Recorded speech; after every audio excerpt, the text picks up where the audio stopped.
आइए अपन आज श्री रानाबाई जी महाराज की पर्ची का पावन प्रसंग लेते हैं। रानाबाई जी महाराज बड़े ही उच्च कोटि के महापुरुष हुए हैं। आप सभी भक्तों ने रानाबाई जी का नाम पहले से ही सुन रखा है। रानाबाई जी महाराज रामानंद जी महाराज की परंपरा से बड़े ही उच्च कोटि के महानतम भगवान के भक्त हुए हैं। वैसे रानाबाई जी महाराज का कलयुग में बहुत पर्चा है। सभी भक्त वंदनीय हैं,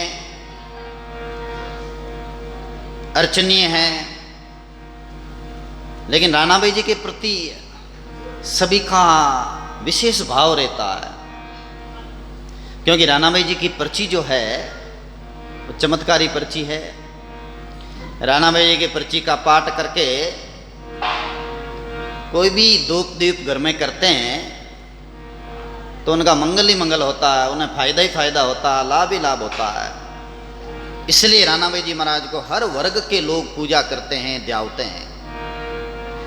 36 कौम के लोगों को देखा कि वो रानाबाई जी महाराज की दावना करते हैं। वहाँ न जातिवाद है, न वंशवाद, न परंपरावाद, न मजहबवाद।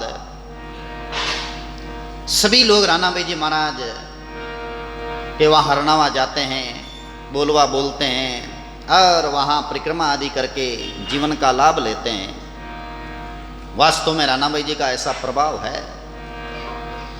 हमने रानाबाई जी की पर्ची सबसे पहले कक्षा 8 में पढ़ते थे, उस समय में रानाबाई जी की पर्ची याद की। वास्तव में रानाबाई जी की पर्ची का एक अलग ही रस है, सरल है, मारवाड़ी भाषा में भी है, सब कोई इसे समझ सकते हैं। और मैं तो मानता हूं कि रानाबाई जी की पर्ची मानो कि वेदों का सार है। रानाबाई जी की पर्ची में भजन की विधि भी आई है। राणा जी की पर्ची में चेतावनी का प्रसंग है। रानाबाई जी महाराज की पर्ची जी में खान पान के बारे में भी विशेष रूप से बताया है कि प्राणी को कैसा खान पान लेना चाहिए। और रानाबाई जी महाराज की पर्ची जी में वेदों का जो सार है, जिसे वेदांत बोलते हैं, वो वेदांत का ज्ञान भी रानाबाई जी महाराज की पर्ची जी में है। तो हर है जो भक्त रानाबाई जी की पर्ची का अनुसरण करते हैं। और कई भक्तों के मुखारबंद से ये हमने सुन रखा है कि महाराज रानाबाई जी महाराज की कृपा हो जाए तो हमारे ये काम सिद्ध हो जाए, और उनका काम सिद्ध भी हुआ है। रानाबाई जी की पर्ची से हमने प्रत्यक्ष चमत्कार देखा है कई भक्तों के। कईयों के पुत्र नहीं हो रहे थे तो रानाबाई जी की दावना की, उनके पुत्र हो गए। तो हमें भी वो साथ में लेके गए, बसों में भर के, चलो महाराज महाराज हमारे बेटा हुआ है रानाबाई जी की कृपा से। तो हम भी उनके साथ गए, नए नए थे उस समय में, 98 की बात है। तो आम जनता है रानाबाई जी महाराज से जुड़े हुए हैं, और रानाबाई जी की पर्ची से कोई अनभिज्ञ भी नहीं है। सबको पता है कि रानाबाई जी की पर्ची कितनी सरल है। तो आओ अपन अपनी वाणी को पवित्र करने के लिए रानाबाई जी की पर्ची का पाठ करें। पिछले दिनों में अपन ने करमेती बाई जी की पर्ची का पाठ किया और मीराबाई जी की पर्ची जी का पाठ किया। फुलेबाई जी जैसे महापुरुष, उनकी पर्ची का पाठ किया। और रानाबाई जी की पर्ची का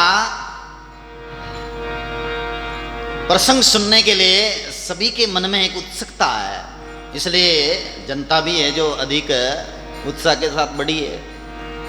और भी सूचना मिलेगी तो और भी पब्लिक और बढ़ेगी, क्योंकि रानाबाई जी की पर्ची के लिए कई बार हमें बोलते हैं कई लोग, रानाबाई जी की पर्ची सुननी है।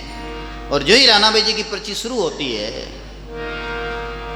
श्रोताओं की संख्या बढ़ती है, साथ ही साथ इतनी लिगनी से सुनते हैं, क्योंकि ये एक श्रद्धा का प्रतीक है। वास्तव में कोई प्रसंग होता है तो उस प्रसंग में रस मिलता है, प्रसंग के प्रति श्रद्धा होती है, प्रसंग सुनने के लिए एक भावना होती है। वो भावना है झलकती है भक्तों में, श्रोताओं में। तो हमें पता लग जाता है कि ये भक्तजन इन महापुरुषों के दिव्य प्रसंग को सुनने के लिए कितने श्रद्धापूर्वक आ रहे हैं। तो आओ अपन राणा भाई जी महाराज की पर्ची का आरंभ करते हैं। और राणा भाई जी की पर्ची का निर्माण किसने किया? सुख सारण जी महाराज ने किया। गोटन के पास में एक गांव है टालनपुर, टालनपुर के पास में एक गांव है खारिया। खारिया में श्री सुख सारण जी महाराज का अवतार हुआ। और सुख सारण जी महाराज बचपन से ही भगवान के परम भक्त रहे हैं। तो उनको पूर्वला भाग्य से, भगवत कृपा से ऐसे महापुरुषों का मिलना हुआ जो सुखराम जी महाराज जैसे उच्च कोटि के महापुरुष, जिन्होंने काल को जीत लिया, काल का मुंह मोड़ दिया। ऐसे सुखराम जी महाराज के शिष्य राघवदास जी महाराज, जो आंखों से सूरदास जी थे, और राघवदास जी की गुरु भक्ति बड़ी अटल गुरु भक्ति। वे राघवदास जी महाराज सदगुरु रूप में मिले सुख सारण जी महाराज को। और सुख सारण जी महाराज की गुरु के प्रति विशेष भावना, इसलिए वे गुरु भावना निभाते हुए जहां दरियाव जी महाराज का प्रागट्य हुआ, प्रगट स्थली जेतारण, जेतारण के पास में रह करके 12 वर्षों तक एकांत में साधना की और वहां पर्चियों का निर्माण किया। वहां भक्तमाल लिखी सुख सारण जी महाराज ने। वे सुख सारण जी महाराज कहते हैं, सतगुरु विराजो शीस पर, हृदय बसो हरि नाम।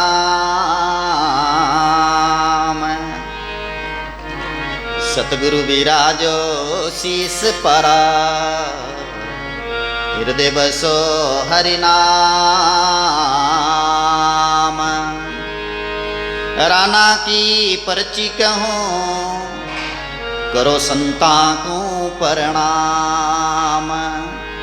राणा भाई जीरी पर्ची कहूँ, करो संता को प्रणाम। भक्तों करो संता को प्रणाम।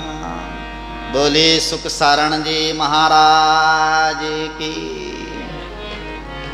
सुख सारण जी महाराज कह रहे हैं, सदगुरु विराजो शीश पर। ए सदगुरु दयाल जी महाराज कृपा करके, दया करके हमारे सिर पर विराजमान रहो। आपकी कृपा हमारे सिर पर रहे, आपका हस्त कमल हमारे सिर पर रहे। वास्तव में सदगुरु जी महाराज भगवान सिर पे रहते हैं तो माया का असर नहीं होता है। चिंतन जब माया भगवान का, सदगुरु का होता है तो माया का प्रभाव नहीं होता। और माया का जब चिंतन होता है, भले वो मंदिर में बैठे हैं और कहीं बैठे हैं, तो भी माया प्रभाव डाल देती है। और तो और क्या, जब चिंतन सदगुरु का होता है तो कितनी भी माया प्रभाव हो जाए, कितना भी उनके पास में नाटक चिटक हो, और कितना ही अड़ंग दड़ंग हो, और कितना ही टूना टोटक हो, उनका असर उन भक्त पर नहीं होता जो सदगुरु जी महाराज के चरणों का ध्यान करते हैं। प्रमाण आता है कि गोरखनाथ जी महाराज और मच्छंद्रनाथ जी महाराज गुरु शिष्य हैं। मच्छंद्रनाथ जी गुरु जी हैं और गोरखनाथ जी चेले जी हैं। और हनुमान जी महाराज की प्रेरणा से मच्छंद्रनाथ जी महाराज काम रूप देश में पधारे। वह माया का चिंतन किया तो मच्छंद्रनाथ जी के पास में जो सिद्धियां थी वो कम हो गई। प्रेरणा थी हनुमान जी की, गए हनुमान जी की प्रेरणा से, लेकिन चिंतन हुआ माया का। और माया का चिंतन होने से सुसुप्त शक्तियां जो थी भीतर से वो दब गई। लेकिन गोरखनाथ जी महाराज, उनके पास में गुरु का चिंतन था, गुरुदेव महाराज का, इसलिए उनके पास में वो शक्तियां थी कि वहां कामरूप देश में जाने के बाद में भी उन पर माया का कोई प्रभाव नहीं हुआ। और अपने गुरु को छुड़ा के लेके आ गए। और सारा रहस्य प्रकट कर दिया। तो वास्तव में जब सदगुरु शीश पर विराजमान रहते हैं तो कोई भी बाधा व्याप नहीं सकती, कोई भी कष्ट नहीं व्याप सकता, माया का प्रभाव नहीं हो सकता। दरियाव जी महाराज भी कहते हैं, पूरा गुरु सिर पर तपे तो विघ्न नहीं व्यापे कोई। किसी प्रकार का विघ्न नहीं व्यापता जब पूरा सदगुरु सिर पर तपे तब। तो सबसे पहले सुखसाण जी महाराज सदगुरु जी महाराज को वंदन करते हैं, प्रणाम करते हैं, प्रार्थना करते हैं कि आप हमारे शीश पर विराजमान रहो। किसी भी संत की वाणी की शुरुआत होती है तो सदगुरु जी की महिमा सबसे पहले आती है, और ऐसी कोई वाणी नहीं जिसमें सदगुरु की महिमा नहीं आई हो। रामदास जी महाराज की वाणी जी भी देखो तो उनमें सदगुरु की महिमा, दरियाव जी महाराज की वाणी जी देखो तो उसमें सदगुरु महिमा, स्वामी जी श्री दादू दयाल जी महाराज की वाणी जी देखो तो उनमें सदगुरु जी की महिमा। सदगुरु जी महाराज की महिमा अपरंपार है। दादू दयाल जी महाराज तो कहते हैं सदगुरु चरणा मस्तक धरणा, राम राम के दुस्तर तिरणा। पहला भजन है ये दादू दयाल जी महाराज की वाणी जी का।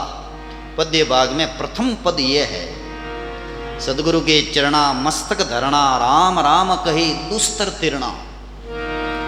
संसार से तिरणा हो, दुस्तर केवल संसार में, संसार से तिरणा हो तो सदगुरु जी महाराज के चरणों में जाकर के दंडोत प्रणाम करके और उनसे गुरु मंत्र लेकर के भजन करे तो संसार से उद्धार हो जाता है। राम भजे गुरु शब्द ले तो पलटे मन दे, दरिया छाना क्यों रे ऊपर बूटा में, दरिया बरसा प्रेम रे बिन बादल नहीं हो,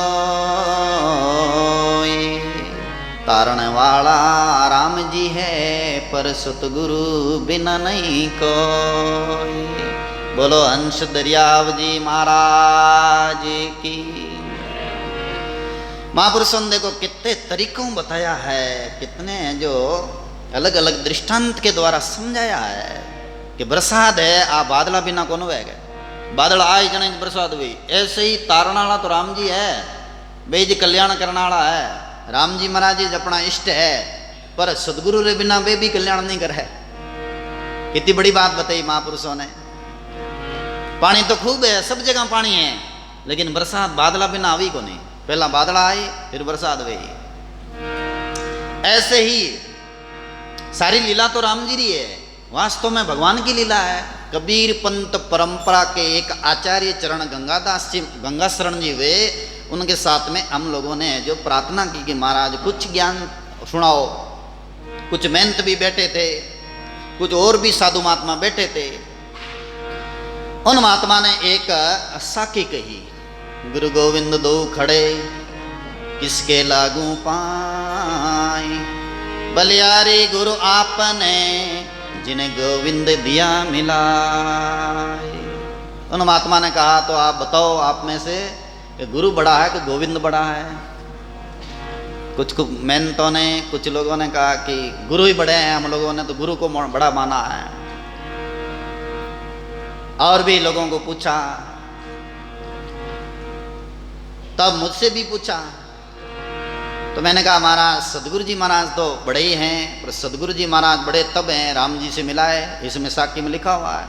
और यूं देखा जाए तो गुरु वास्तव में बड़े हैं, गुरु ही सदगुरु बन के आते हैं, माना परमात्मा ही सदगुरु बन के आते हैं। बोले हाँ ये सही है, पर उन महंत से पूछा कि गुरु बड़े कैसे हैं, कि सब लीला गुरु की है। महाराज की और सब लीला गुरु की नहीं है, सब लीला तो भगवान की है, बड़े तो परमात्मा है। गुरु उनका भेद बताते हैं इसलिए बड़े हैं, अगर भेद नहीं बताए तो फिर बड़े कैसे। बलिहारी गुरु आपने जिन्हें गोविंद दिया मिलाए, गोविंद से मिलाई दिया, ईमान तो बलिहारी है, नहीं तो बलिहारी नहीं है बोले। तो वास्तव में लीला तो सब गोविंद की है, परमात्मा की है, पर उन परमात्मा का भेद बताते हैं सदगुरु दयाल महाराज। इसलिए गुरुदेव महाराज को बलिहारी है, गुरु महाराज की वंदना है, गुरु महाराज के चरणों में बार बार दंडोत किया जाता है। वास्तव में गुरु की महिमा अपरंपार बताई है। गुरु और गोविंद फिर दो नहीं होते हैं, वो एक ही हो जाते हैं। इसलिए सुखसाण जी महाराज पर्ची जी शुरू करने से पहले कह रहे हैं, सदगुरु विराजो शीश पर और हृदय बसो हरि नाम। हृदय में हरि का नाम बसे, हरि का नाम, हरि राम राम राम राम राम राम राम। हृदय में अगर हरि का नाम है तो वास्तव में कोई किसी भी प्रकार का विघ्न पास में नहीं आ सकता। अनेकों विघ्न हरि नाम से दूर हो जाता है। पाप ताप और संताप हरि के नाम से दूर होता है। जिनके हृदय में हरि का नाम है, कर्मों का जोर भी नहीं लगता है। जिनके हृदय में हरि का नाम है, भूत प्रेत डाकण साकण भी नजदीक नहीं आते। जिनके हृदय में हरि का नाम है तो परमात्मा खुद उनके हृदय में आकर के विराजमान हो जाते हैं। इसलिए सुखसाण जी महाराज कहते हैं, हृदय बसो हरि का नाम, हरि का नाम है, हृदय में बस जाओ हमारे। और जिनके हृदय में हरि का नाम है, मन चंचल भी नहीं होता है, माया का प्रभाव नहीं होता है, और मन इधर उधर नहीं जाता है, मन हीन विचार नहीं करता है। हरि नाम का तो कितना प्रभाव बताएं, अनंत प्रभाव है हरि नाम का। अब मैं राणा भाई जी की पर्ची कह रहा हूं, और संतान प्रणाम करो, जितना भी संत है मैंने प्रणाम करो। भक्तमाल में मैंने जो भी संत महात्मा है उन सबको वंदन करो, प्रणाम करो। कहे मैं राणा भाई जी की पर्ची कहने जा रहा हूं। अब भाई में गुण बहुत है, मैं मेरे अनुमान, गाठ बांध जो जसुए तो लीजो मान। बोलो राणा भाई जी महाराज की। बोले राणा भाई जी में बहुत गुण है, बहुत गुण है राणा भाई जी में। इतने गुण हैं कि मैं नहीं कह सकते। मैं तो केवल सुनी बात गुरुजी से, महापुरुषों से, और अनुमान जो अनुभव में आया वो बात लिख रहा हूं। बाकी महिमा तो अनंत अपार है राणा भाई जी की, कहां तक कहें महिमा उनकी। गाठ बांध जो जस हुए तो ही लीजियो मान। आप है ये आन मान और शान। गाठ बांध का मतलब है आन मान। तो आप है इस बात को मानना और धारण करना। राणा भाई जी महाराज में अपार गुण हैं, मैं सारे गुणों का वर्णन नहीं कर सकता। सदगुरु जी महाराज और हरि कृपा से मैं थोड़ा बहुत गुणों का वर्णन कर रहा हूं। कृपा करके मुझे सद्बुद्धि देना। सुखसाण जी महाराज राणा भाई जी की पर्ची यहाँ चौपाई रूप में आरंभ करते हैं।